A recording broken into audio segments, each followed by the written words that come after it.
女人在接受心理治疗时，心理医生竟突然头疼，之后便流出了鼻血。看到这些，罗恩吓得马上就离开了现场，因为在短短的2天之内，已经有4人用这样的方式死在了自己的面前，这其中也包括自己的养母。罗恩觉得这一切应该和自己的身世有关，于是他打通了养母留下福利院的电话，可对方并不知道他的存在。罗恩是91年被养母领养的，但福利院成立的日期却是95年，很明显自己的养母说了谎，难道这又是为了掩盖其他的真相吗？第2天，罗恩继续像以前一样去上班，却看到自己车上满是鸟的排泄物，这一定是树上的乌鸦所为。本就心情低落的他，此时更加愤怒。下一秒，悲剧就发生了。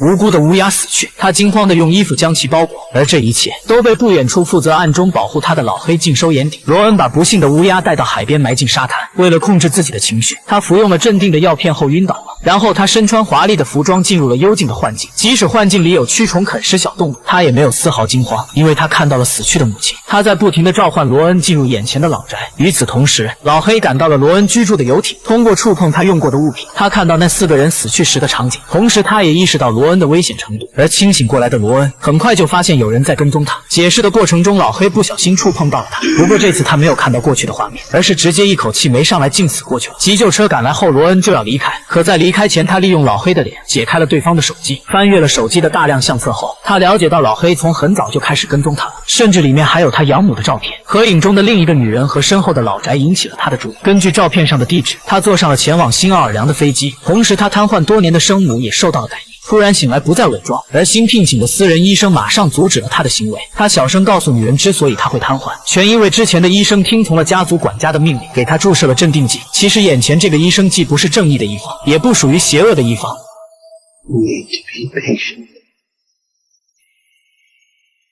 晚上，女人趁没人监视，再次戴上了项链。恶魔也随机出现在她身边，并告诉她女儿正在赶来的路上。于是女人便找到最佳时机逃出了老宅，来到舅舅的家中，不顾对方的疑惑，召唤出项链里的恶魔，与其同步远程查看自己心心念念的女儿。这是她第一次近距离看到自己的亲人，但此时恶魔却向罗恩伸出了咸猪手。No！